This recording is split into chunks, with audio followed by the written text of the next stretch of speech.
And lastly, number 3, paano tayo babangon sa ating pagkakamali sa Diyos? Accept forgiveness.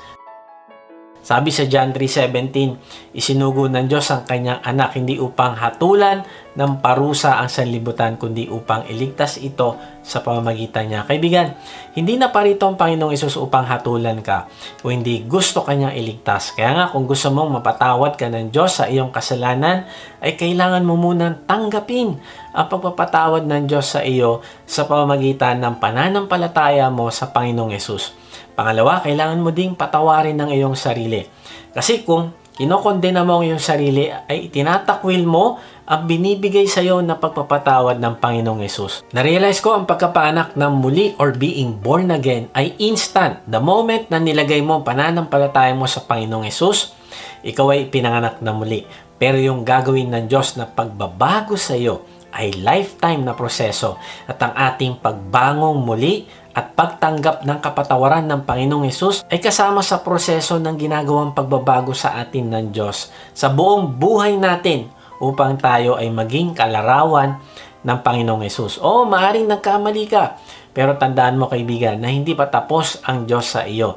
Lahat tayo ay work in progress. Kaya kung ikaw ay nabuwal, huwag ka sumuko. Gawin mo ang tatlong na pag-aralan natin. Confess, repent, at accept forgiveness from God. At mapagtatagumpayan mo ang iyong pagbangon muli. Maaring nagdududa ka sa kapasidad ng Diyos na magpatawad kasi paulit-ulit ka na sa iyong kasalanan.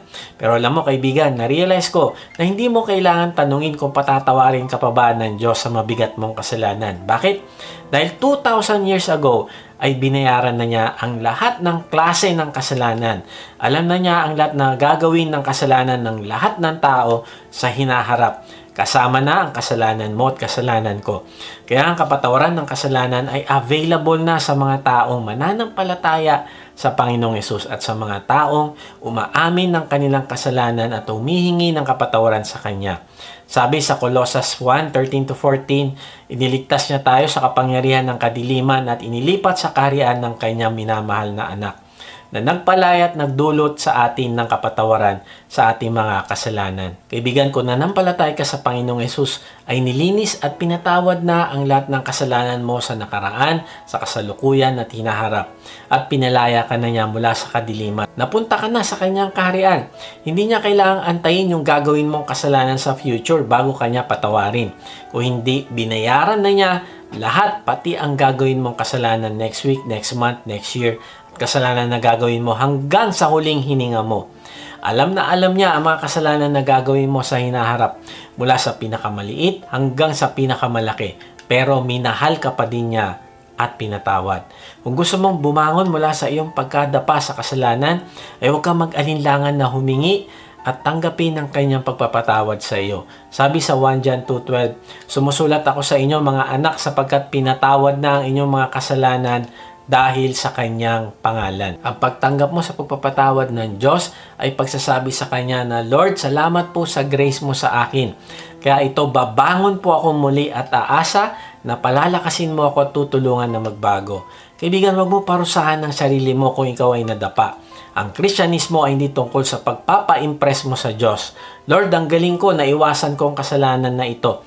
Thumbs up naman dyan. No, hindi ganon. Dahil hindi mo kayang ma-impress ang Diyos sa iyong sariling galing.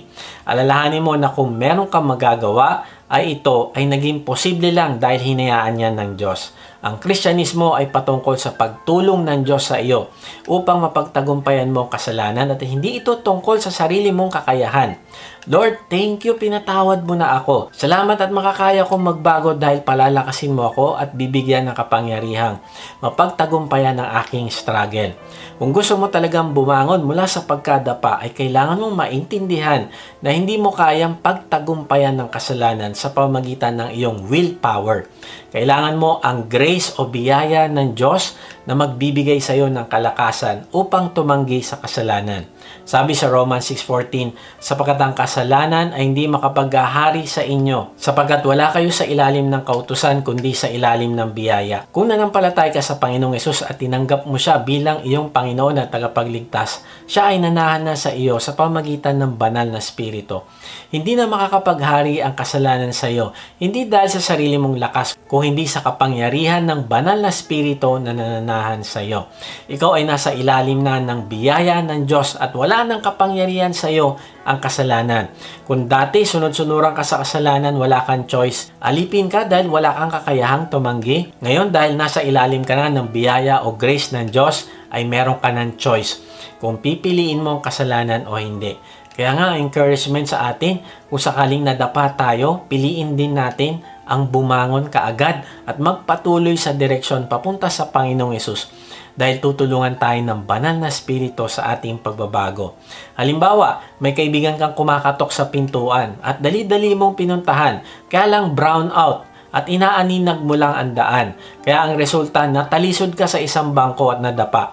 Sasabihin mo ba sa taong kumakatok, sorry, di na kita pagbubuksan kasi nadapa ako dito dito na ako mananatili.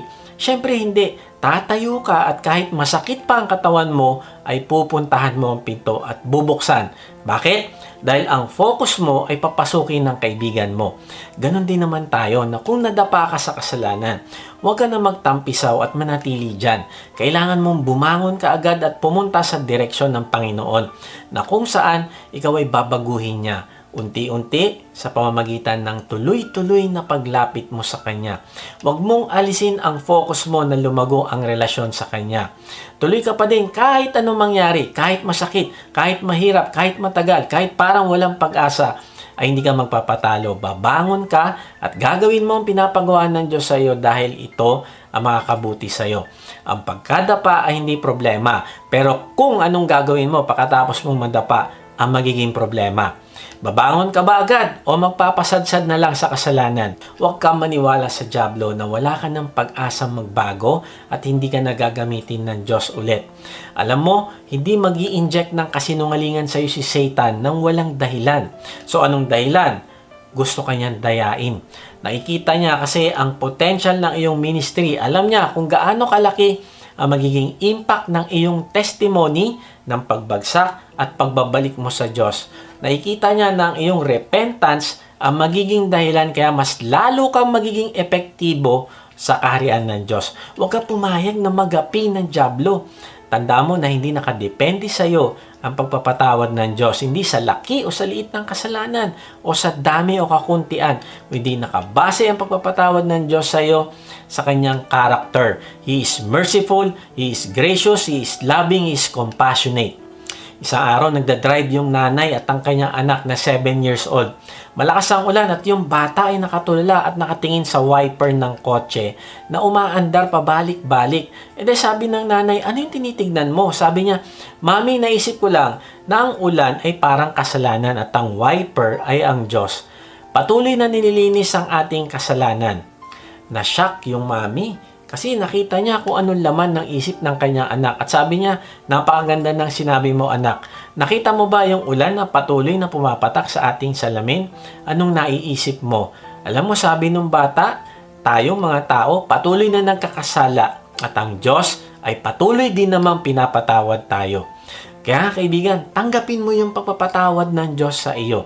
Panghawakan mo yung sinabi ng Diyos na kaya niyang ayusin ang mga bagay sa ikabubuti mo. Sabi sa Romans 8:28, and we know that in all things God works for the good of those who love Him, who have been called according to His purpose. Sabi dito, ay paglalakipin ng Diyos ang lahat ng bagay. Sabi diyan, all things, mabuti at masama at kasama na dyan ang nagawa mong pagkakamali. At anong layunin niya? Para pagsamasamahin ang lahat ng bagay sa buhay mo. Sabi diyan, in all things, God works for the good of those who love Him. Wow, hindi mo kailangan matakot sa iyong pagkakamali. Bakit? Dahil kapag nag-confess ka, nag-repent, tinanggap mo ang pagpapatawad niya at pinakita mo na mas mahal mo siya kaysa sa iyong kasalanan, ay ang ending ay good. At ayon sa talata na yan, ay gagawin ito ng Diyos dahil tinawag niya ang isang tao na yon para sa isang purpose.